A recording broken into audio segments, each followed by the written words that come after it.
Monsieur le Président, honorables membres du Conseil de sécurité, mesdames et messieurs, en ce dernier jour de votre mandat à la présidence du Conseil de sécurité, je me fais le plaisir et l'honneur de vous féliciter pour l'excellent travail abattu tout au long de votre mandat et de vous exprimer la satisfaction de ma délégation de vous voir présider la présente séance publique du Conseil de sécurité consacrée à l'examen de la situation dans mon pays, la République démocratique du Congo.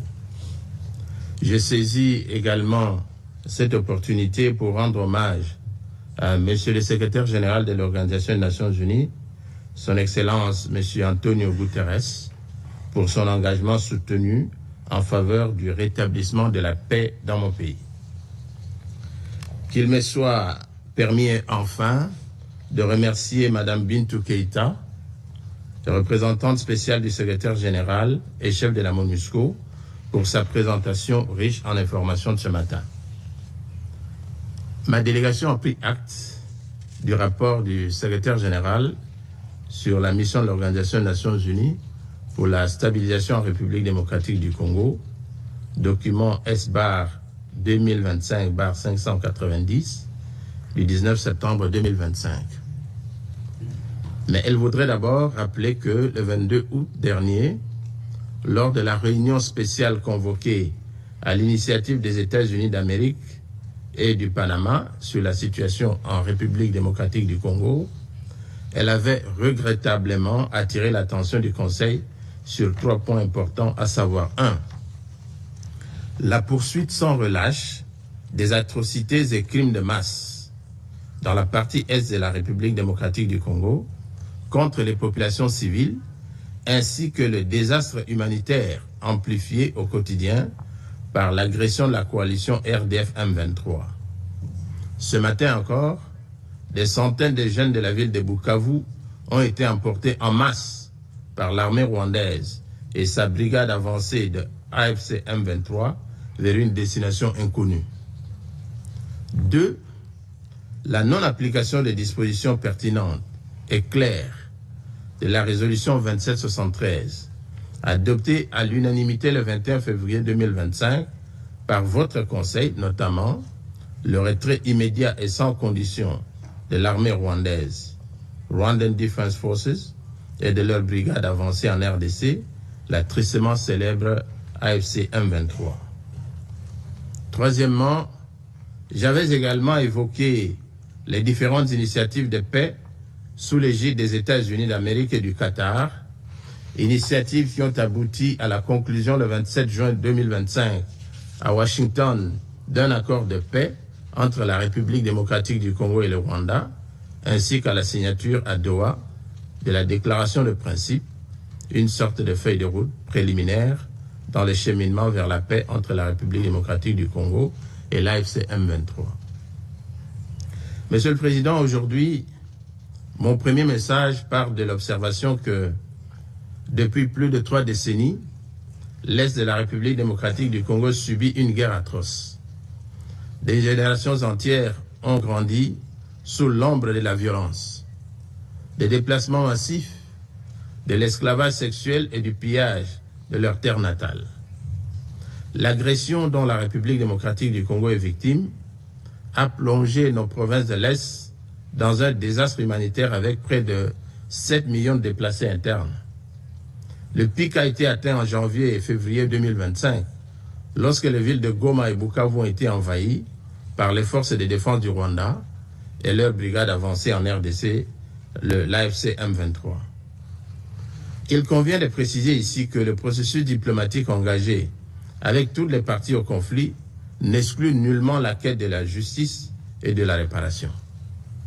Et comme l'affirmait le président de la République, Son Excellence M. Félix-Antoine Tshisekedi Tshilombo, du haut de la tribune de la 80e session de l'Assemblée générale le 23 septembre dernier, les Nations unies elles-mêmes, à travers le rapport Mapping, ont documenté l'ampleur des atrocités. Ce n'est pas seulement un conflit, c'est un génocide silencieux qui frappe le peuple congolais depuis plus de 30 ans.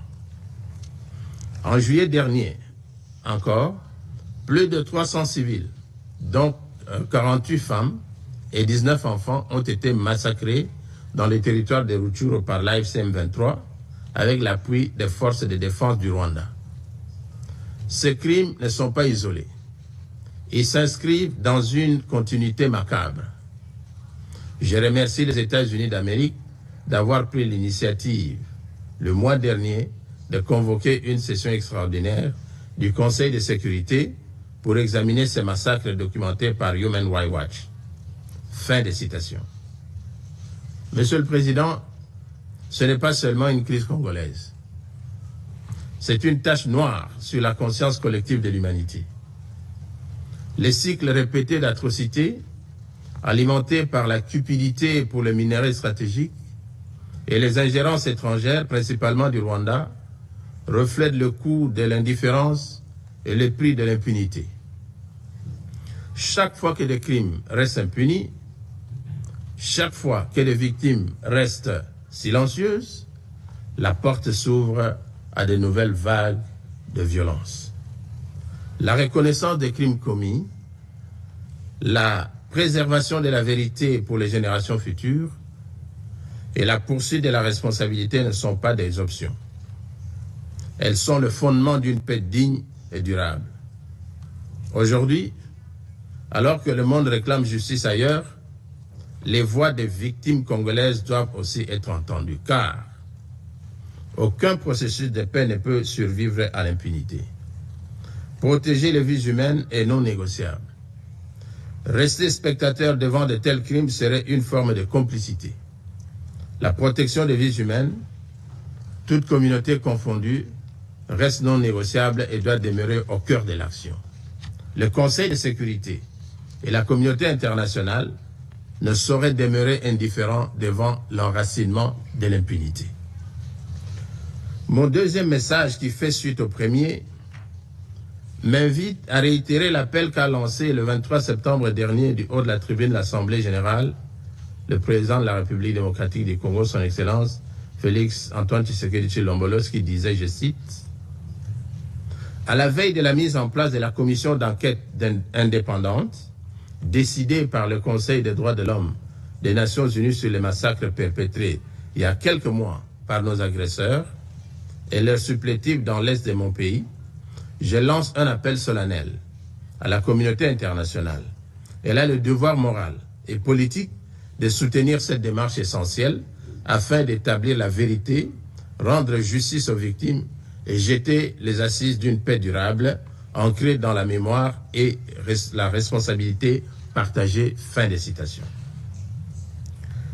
Monsieur le Président, pour mettre un terme à ce conflit, le Conseil de sécurité, par sa résolution 2773 du 21 février 2025, a notamment exigé le retrait du M23 des villes de Goma, Bukavu et de toutes les zones sous son contrôle, le démantèlement des administrations parallèles instaurées en violation de la souveraineté de la République démocratique du Congo, ainsi que la cessation de tout appui direct ou indirect au M23. L'accord de Washington et la déclaration de principe de Doha abondent dans le même sens, car le retrait des troupes rwandaises, la fin de leur appui au M23 et le retour de l'autorité de l'État congolais sur toutes les zones occupées constituent des conditions non négociables pour une paix véritable. Le Conseil de sécurité, garant du maintien de la paix et de la sécurité internationale, doit veiller à la stricte application de cet accord, désormais indissociable de la mise en œuvre de sa résolution 2773. Tant que ces décisions ne seront pas exécutées, le sang des innocents continuera de couler. Monsieur le Président, je voudrais encore faire mien le récent propos du président de la République, son Excellence Félix Antoine Tshisekedi, pour préciser que l'objectif pour la République démocratique du Congo demeure inchangé. Obtenir une paix juste, durable et véritable, non une accalmie factice et éphémère qui, depuis près de 30 ans, a trop souvent déçu l'espérance de notre peuple. Nous attendons de la communauté internationale et de ce Conseil de sécurité qu'ils se tiennent avec constance et courage du côté du droit. C'est à ce prix que la vérité l'emportera sur l'impunité et que la paix redeviendra possible. La République démocratique du Congo est un pays de vie, de richesse naturelle et de résilience humaine. Nous voulons contribuer à la paix mondiale, mais la paix commence par la reconnaissance de notre propre tragédie. J'adresse à cette Assemblée un appel solennel. Reconnaissez le génocide congolais, soutenez notre combat pour la vérité et la justice et aidez-nous à bâtir enfin une paix durable au cœur de l'Afrique. Nous demandons que les Nations Unies instaurent un régime de sanctions ciblées contre les auteurs de crimes économiques, mais aussi des crimes de guerre, crimes contre l'humanité et crimes de génocide commis à l'est de mon pays, et qu'elles soutiennent toutes les actions visant à tarir les circuits illicites d'approvisionnement en minerais qui financent depuis des décennies la guerre et la tragédie humaine. La communauté internationale a le devoir moral et politique de reconnaître cette tragédie pour ce qu'elle est, un génocide, et d'agir en conséquence. Le silence et l'inaction face à ces crimes s'apparentent à une complicité. Nous demandons la mise en place immédiate d'une commission d'enquête internationale, indépendante et dotée de moyens pour établir la vérité, rendre justice aux victimes et rompre le cycle de l'impunité qui nourrit ce drame depuis des décennies. Monsieur le Président, en ce qui concerne la MONUSCO, la position de mon pays a déjà été exprimée maintes fois ici. Mon gouvernement est en plus favorable à l'option d'un rôle opérationnel à conférer à la MONUSCO en matière de vérification d'un éventuel cessez-le-feu et de soutien à la mise en œuvre des accords de paix. Nous voulons insister sur la nécessité pour le Conseil de sécurité de renforcer diplomatiquement, militairement ainsi que financièrement la MONUSCO pour l'accomplissement de son mandat qui sera bientôt renouvelé. Nous en appelons au Conseil de prendre des décisions pour contraindre le Rwanda et son supplétif du M23FC de ne pas entraver les libertés de mouvement de la force de paix de la MONUSCO. Une telle posture est indigne d'un pays qui prétend porter le manteau de contributeur de troupes au système des Nations Unies. Monsieur le Président, permettez-moi avant de clôturer mon propos de réitérer les demandes formulées par mon pays au Conseil pour faire avancer l'agenda vers la restauration d'une paix durable et non d'une paix factice et éphémère à l'est de la RDC. Premièrement, que le Conseil puisse veiller sans atermoiement à la stricte application de l'accord du 27 juin 2025 signé entre la République démocratique du Congo et le Rwanda, désormais indissociable de la mise en œuvre intégrale sans faille des dispositions de la résolution 2773-2025. Deuxièmement, qu'il renforce sans délai le régime de sanctions en y inscrivant les commandants de l'AFC M23 et les responsables rwandais. Troisièmement, qu'il soutienne sans délai la mise en œuvre effective de la commission d'enquête internationale prévue par la résolution A-HRC-RES-S-1 adoptée le 7 février 2025 lors de la 37e session extraordinaire du Conseil des droits de l'homme des Nations Unies. Je vous remercie. I thank the representative of Democratic Republic of the Congo for the statement. I now give the floor to the representative of Rwanda. Thank you for giving me the floor. And allow me to begin by commending you for your leadership, Mr. President, of the Security Council this month.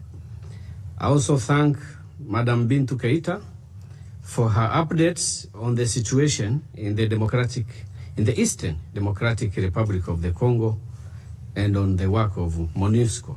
Mr. President, as we meet today, since the signing of the Washington Agreement, Rwanda has engaged constructively in all follow-up meetings, including the following engagements. The Joint Oversight Committee has already met twice, on the 30th of July, on the 3rd of September, and will meet again on the 1st of October. Likewise, the Joint Security Coordination Mechanism has convened twice, on the 7th and the 8th of August in Addis Ababa, and on the 17th and the 18th of September in Washington, D.C. All these meetings are directed towards the operationalization of the Washington Peace Agreement, a process to which Rwanda remains fully committed. It is important to highlight that the Washington Peace Agreement is built on principles of peace and cooperation and establishes a joint security mechanism to build trust, along with measures to guarantee humanitarian access and the dignified return of refugees. Importantly, it also addresses many of the very issues that the Security Council has long grappled with, as reflected in numerous UN Security Council resolutions. In fact, some of refugees are already returning in Rwanda, and the mechanisms are in place to receive them. This process also addresses the Resolution 2773. And although I have been here before to talk about more than 20 more resolutions that were passed before it, and which this resolution did not repeal, I'm now singling out this resolution alone because issues are interconnected. And if it is addressed in the manner it is imported in the Washington Agreement, it will address all issues in the resolutions that came before it. Resolution 2773, as imported in the Washington Agreement, contextualizes the situation and creates a mechanism for its logical implementation. So indeed, if this council, which I believe supports the Washington Agreement, then you must also be able to support the process in which the Washington Agreement intends to implement this resolution. Similarly, the Doha process has represented a critical opportunity to address the endemic inter-Congolese challenges that have plagued the DRC for decades. The peace process provides a structured and inclusive framework for dialogue aimed at tackling the root causes of conflict, including issues of governance, exclusion, armed groups, and ethnic tensions.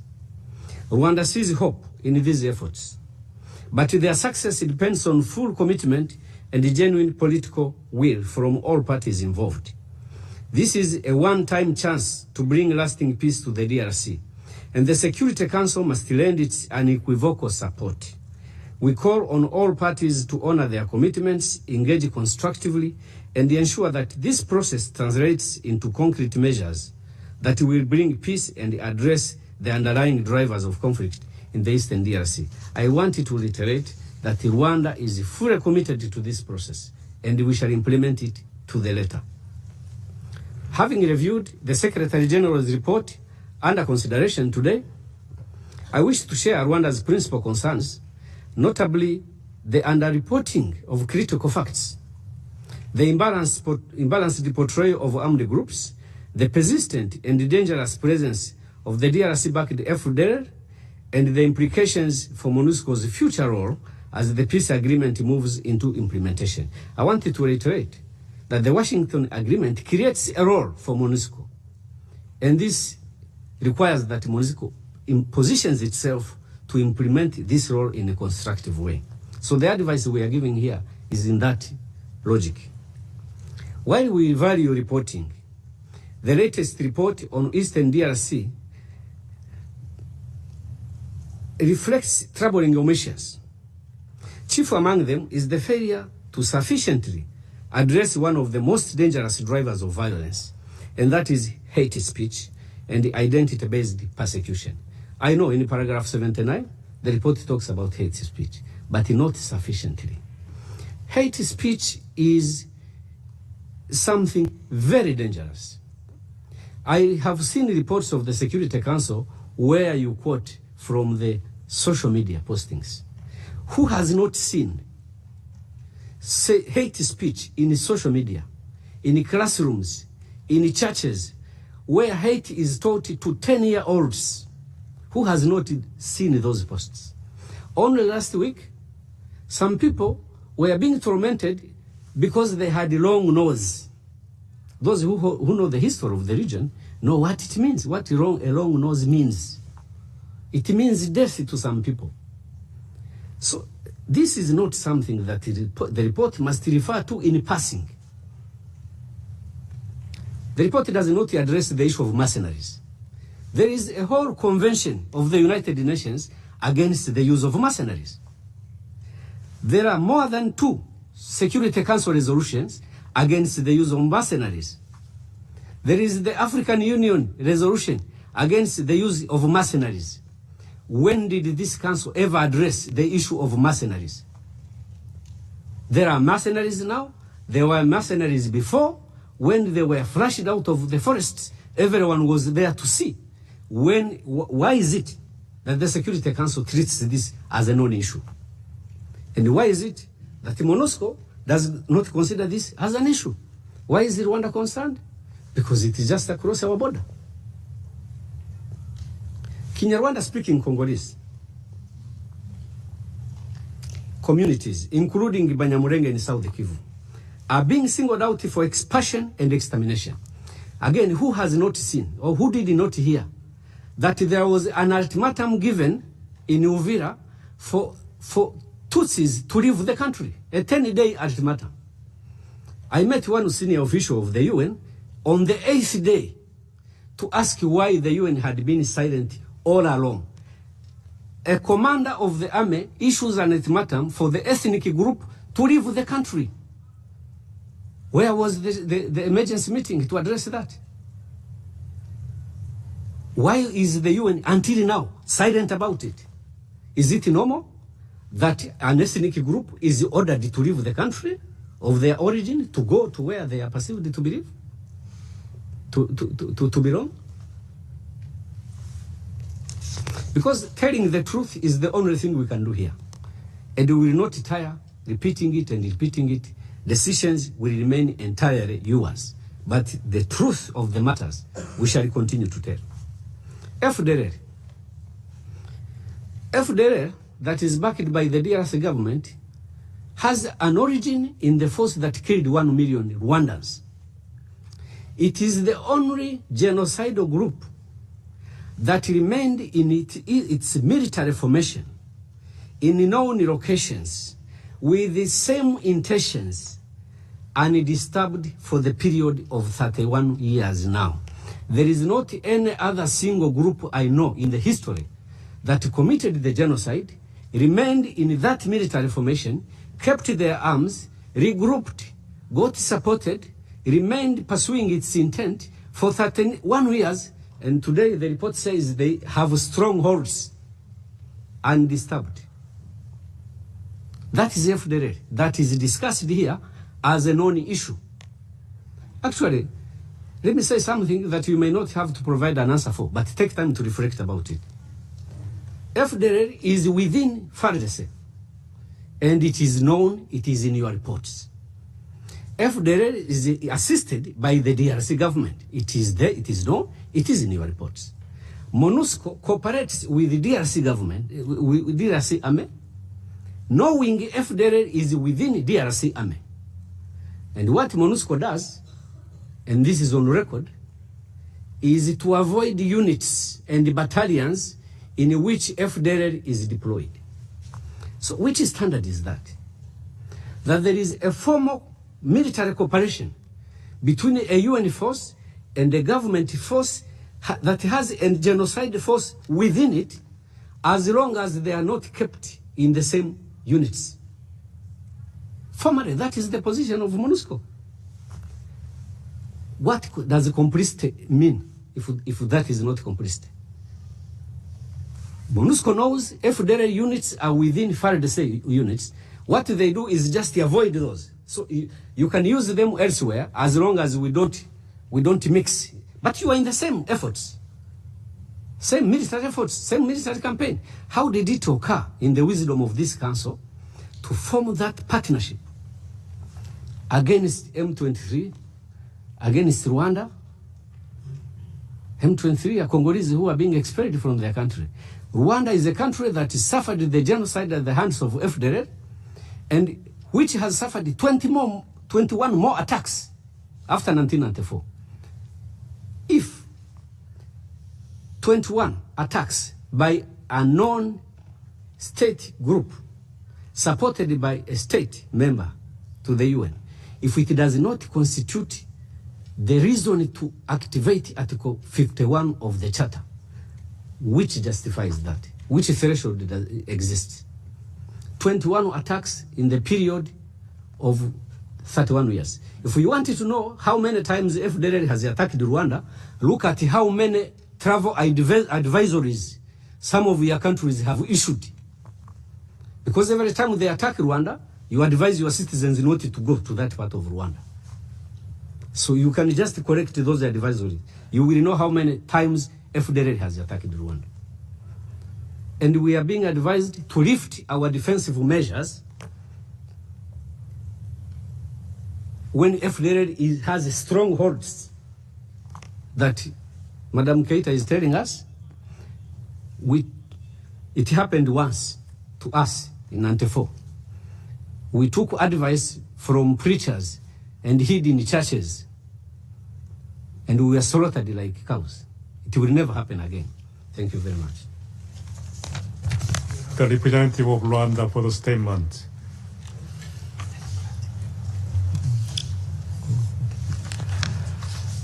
The Republic of Congo, the representative of Democratic Republic of Congo has requested for the floor to make a further statement. Monsieur le Président, je vous remercie de me donner à nouveau la parole. J'aurais pu me taire tout simplement parce que ce que nous avons dit était suffisamment clair. Mais devant les élucubrations de mon collègue du Rwanda, je crois que je suis obligé quand même d'y revenir un tout petit peu.